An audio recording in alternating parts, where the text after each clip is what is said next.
અમદાવાદમાં સત્યાગ્રહ છાવણી વિસ્તારનો માર્ગ થશે પહોળો. માર્ગ પહોળો કરવા ગુજરાત હાઈકોર્ટની લીલી ઝંડી. સોસાયટીના 4 મકાન માલિકોની અરજી કોર્ટે ફગાવી. કોર્ટે અરજદારોને ફટકાર્યો 25,000 રૂપિયાનો દંડ. અરજદારોની અરજી સમય બગાડનારી હોવાનું નોંધ્યું કોર્ટે. અમદાવાદમાં સત્યાગ્રહ છાવણી વિસ્તારનો માર્ગ પહોળો થયો છે. માર્ગ પહોળો કરવા ગુજરાત હાઈકોર્ટે લીલી ઝંડી આપી છે. 4 મકાન માલિકોની અરજી કોર્ટે ફગાવી દીધી છે. બેંક છેતરપિંડીના કેસમાં દોષિતોને સીબીઆઈ કોર્ટે ફટકારી સજા. પંજાબ એન્ડ સિંધ બેંક સાથે છેતરપિંડીના કેસમાં સજાનું એલાન.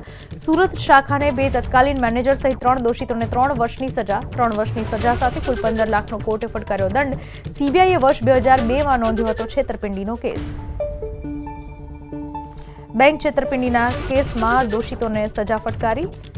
સીબીઆઈ કોર્ટે સજા ફટકારી છે.